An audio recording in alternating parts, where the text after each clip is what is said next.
Di ko alam kung sila pa rin. Gusto nila private na buhay. Kaya wag na po natin pakialaman yan.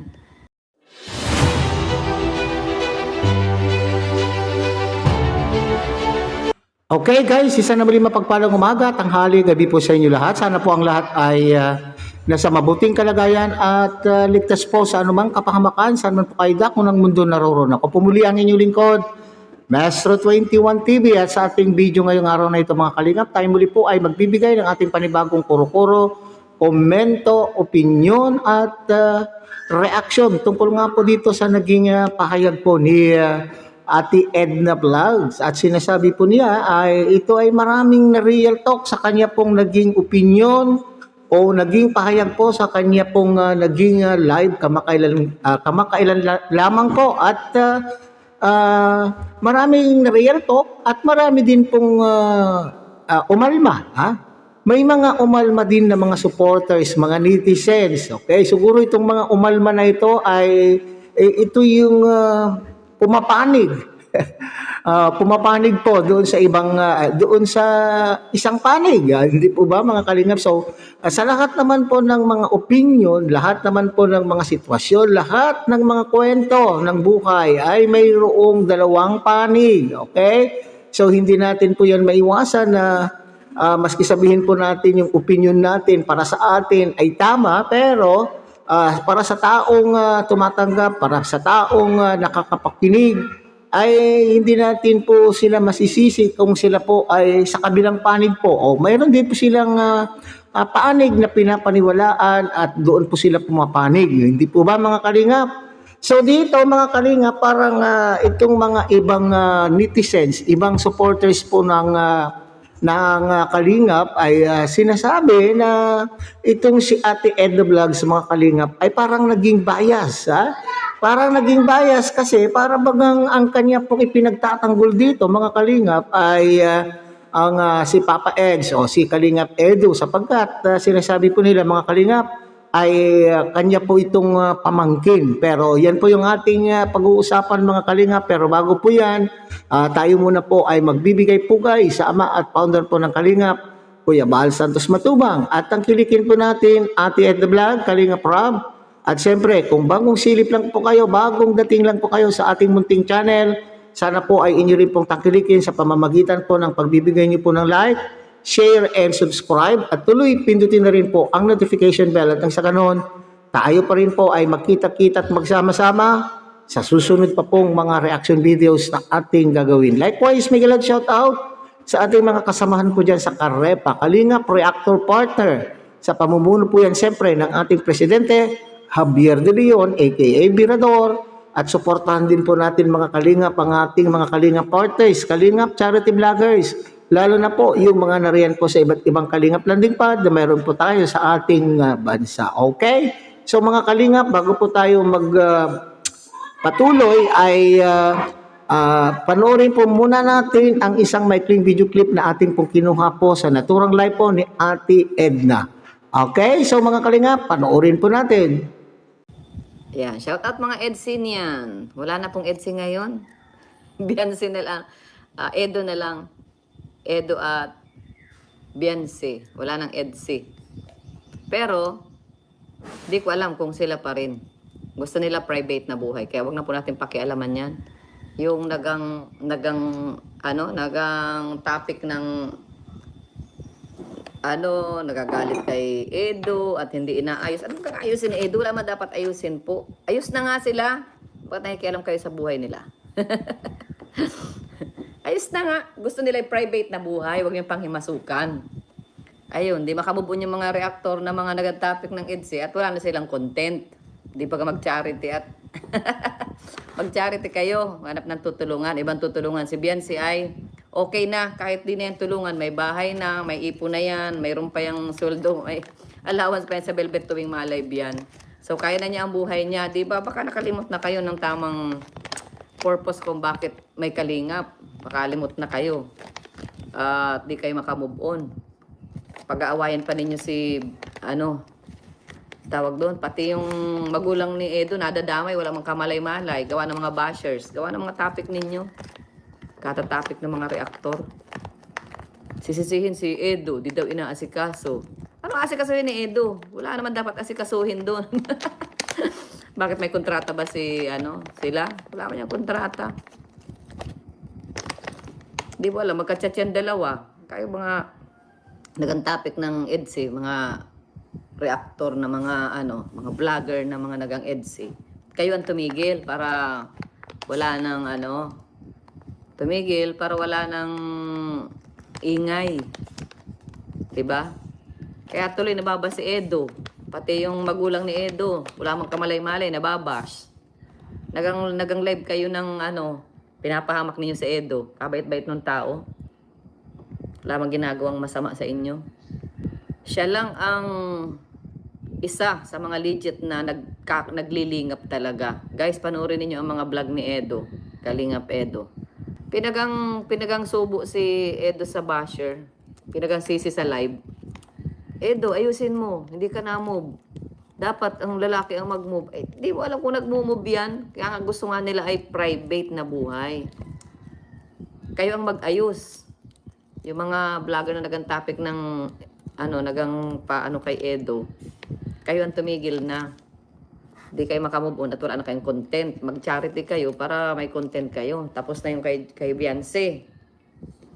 Si Beyonce ay may bahay na. Mayaman na si Beyonce. May bahay na.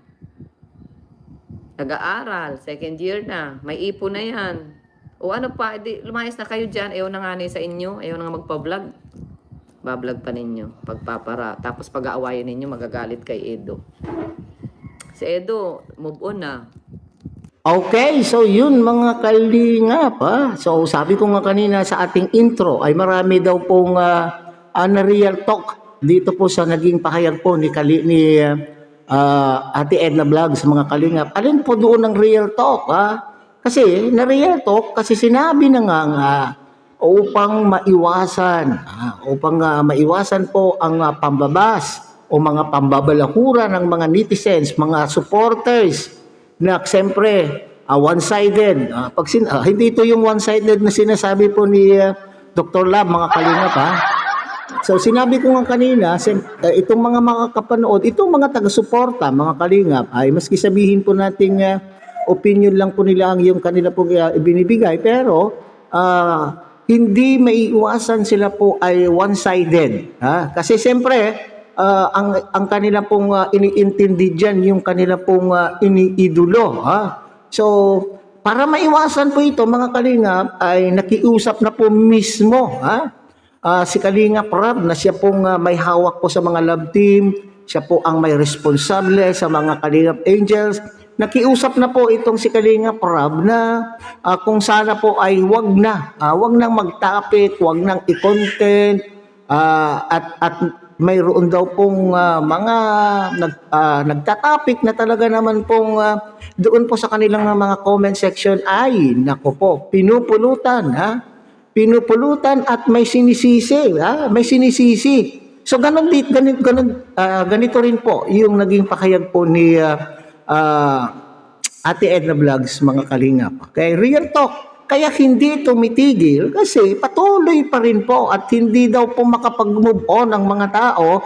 Kaya po sila hindi makapag-move on kasi wala na po silang i-content. Wala na po silang i-content. Kaya sila po ay tuloy-tuloy pa rin po sinasamantalan po yung kainitan po ng issue. Totoo naman po, mga kalingap. Totoo naman po. Kasi alam po naman natin na sila po ay namayagpag sa mga nagdaan panahon sa content. Sa content po nito, ngayon ay nag-aalala na po sila na wala na pong maiko-content. Kaya nga, medyo may sa tono po ng pananalita po ni Ate Edna Vlogs ay mayroon pong dito, mga kalingap, mayroong halong inis. So, aywan ko lang kung tama po yung aking iniisip. Pero yun po yung aking pagkakaintindi at pagtanggap po doon sa kanya pong sinasabi na maski sabihin na pinupulutan na po itong yung lalaki, yung kanya pong pamangkin, mga kalingap.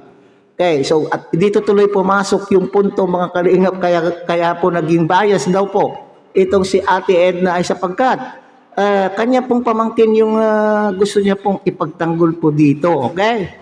So ang real talk dito mga kalingap, kasi sinasabi po ni Ate Edna na pinili na po ng bawat isa ang manahimik. Gusto na po nila yung private na buhay. Ganon din po yung ginawa po ng babae, hindi po ba? Yung Kalingap Angel na yan ay dapat irespeto din po natin yung kanya pong desisyon na wag na munang na hindi na in-stop na po o itinigil na po. Kaya nga sabi po diyan, formal na sinabi po diyan ni Ate Edna na wala ng EDC, Edo na lamang at Biancy, at hindi natin po at tiyak, hindi natin alam kung yung EDC lang ang wala, pero yung totoong EDC sa totoong buhay, hindi natin alam kung patuloy pa. Hindi po ba mga kalingap? Bagamat wala na po yung yung love team na EDC, ay kung ipagpapatuloy po nila kung ano po yung nasimulan po nila sa love team, sa totoong buhay, wala na daw po tayo doon pakialam mga kalingap, which is true. At lalo na po itong mga tao, mga sinasabi po dyan ni Ate Edna, mga vlogger, na walang humpay, na nag-content, at para bagang nasisisi pa itong si Kalingap Edu na inuutusan na siya po ang mag-ayos. Doon po, yun po yung bahagi na medyo nainis po mga kalingap. Itong si Ate Edna, na pati daw po yung magulang, yung mama po ni Kalingap Edu, banggitin na lang natin mga kalingap. Anyway, hindi naman po itong dalawa ang ating binibigyan po ng reaction, kundi itong naging pahayag po ni Ate Edna mga kalingap. So sana po ay maintindihan po niya yan Hindi po yung dalawa ang ating binibigyan po ng reaction dito, kundi si Ate Edna, yung naging pahayag po. Kaya siguro sinasabi ko kanina na medyo may pagkabanas, pagkainis itong si Ate Edna, kasi pati yung kanyang kapatid o yung mama po ni Kalingap Edu ay nadadamay na rin po sa pambabalakura ng mga netizens. Dangan kasi naman itong mga iba po natin kasamahan, bagamat Kalingap ay Kalingap partners din po sila, hindi sila marunong sumunod sa patakaran. Sinabi ng wag na, sige pa din. Sige pa din po ng ngaw-ngaw ng iba, kaya tuloy. Ay nako, alam po niyo, maski sabihin po natin, kung ayaw po natin na sumunod, ayaw tayong magpasakop sa rules, umalis po tayo sa community na may rule, at doon tayo, maging malaya po tayo. Lumabas tayo upang tayo po ay maging malaya at magawa po natin ang ating gustong gawin. Pero kung nandito pa rin po tayo sa loob, ay dapat tayo po ay magpapasakop. Okay? So isa pa po siguro mga kalingap na bakit medyo inaalmahan yung sinasabi ni Ate Edna dito ay irespeto po natin yung desisyon ng babae na wag na. Okay? Stop na kasi parang ayaw nang magpa-vlog. Ayaw nang magpa-vlog. Okay. So yun po ay dapat irespeto natin. Anyway, sinasabi po dyan ni Ate Edna na total ay natulungan na, nagkaroon na po ng bahay, nakakapag-aral na, at siyempre, mayroon pa po siyang pinagkakakitaan. At ano po ito mga kalingap? Yan po ay sa pamamagitan po ng Velvet Box. Kasi sa tuwing sila po ay mag-live selling, mayroon po silang talent fee o mayroon po silang sinasahod. Kumbaga, mayroon po silang percentage na natatanggap at malaking tulong na po yun. So, ang pinakapunto po rito ni Ate Edna, mga kalingap, ay kung ayaw na, ay wag na po ninyong pilitin pa itong babae na ipagpatuloy pa po ang vlog sa total. At saka sinasabi po dyan, wala naman pong kontrata na pinirmahan po ng bawat panig na pag ayaw na po nila, pag ayaw na po mag-love team ay kakastiguhin or magkakaroon po ng tinatawag na sanction at nagpagkakaroon kasi ito po ay isang uri ng breach of contract. Wala naman pong ganun daw po na ano. Basta ang pinakaano dito ay yung tinulungan po siya ng Kalingap.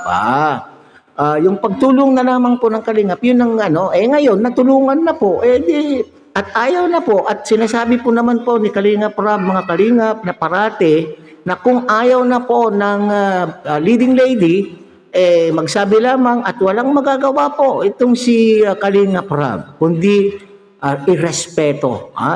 Irespeto niya yung kung ano man po ang magiging decision po ng leading lady kung talagang ayaw na po. Hindi po ba mga Kalingap? So dito, at isa po pong real talk dito mga Kalingap. Bagamat walang kontrata, ngayon ayaw na, nanghihinayang siguro mga Kalingap. Itong mga nakapaligid, itong mga naging paldo-paldo, noong panahon na talaga naman pong sikat na sikat po ang love team ay yun po yung pinanghihinayangan mga Kalingap ng mga taong nakapaligid, kaya hindi po sila tumitigil at gusto po din po nilang ipagpatuloy, kumbaga, at itinutulak po itong si Kalingap Edu na siya po yung gumawa ng paraan sapagkat siya daw po ang lalaki. Okay, move on na daw po kayo, wala na daw po. Okay, so nanghinayang po sila sa magiging kikitain po nila. Okay, real talk yan mga Kalingap. Okay, sa lahat po ng kumabit ba ang tawag doon mga Kalingap? Sa lahat ng sumabit doon sa love team na yan, ay aminin man nila o hindi, sila po ay kumita. Pareho kayong kumita. Di ba sinabi ko kanina, bagamat itong si Baby Bian, itong pamilya po ng babae ay natulungan po ng Kalingap, at the same time itong pamilya din po at itong si Kalingap Angel na ito ay natulungan din po lahat ng mga nag-vlog po sa kanya.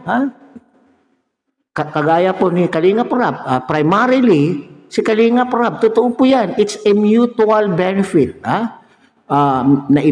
Natulungan po nila Kalingap Rob na matulungan po para makilala po itong pamilya po nila sa pamamagitan po ng Kalingap. Nakilala po sila at natulungan po sila. At the same time, natulungan din po ang itong vlogger, sina Kalingap Rob at iba pa pong mga vlogger na sila din po ay kumita din. Okay, so yan po yung real talk. So, siguro sa pahayag po ni Ate Edna Vlog mga Kalingap ay ito na ang huli. Ito na ang huling pag-uusapan o pag-uusapan itong dalawa na ito. Kasi wag na daw po pilitin. Ngayon, kung sila po ay may usapan na ipinagpapatuloy pa nila yung kanila pong naumpisahan sa love team, ay wag na tayo daw makialam. Sarili po nila yan na buhay. Okay? So hanggang dito na lamang mga Kalingap. Muli, tangkilikin po natin Kuya Bal Santos Matubang, Ate Edna Vlog, Kalingap Rob, at siyempre sana po inyo rin pong tangkilikin ang munting channel na ito sa pamamagitan po ng pagbibigay nyo po ng like, share, and subscribe. At tuloy pindutin na rin po ang notification bell at nang sa ganon, tayo pa rin po ay magkita-kita at magsama-sama sa susunod pa pong mga reaction videos na ating gagawin muli. Sa mapagpalang umaga, tanghali, gabi po sa inyong lahat. Mabuhay po kayo at God bless everyone.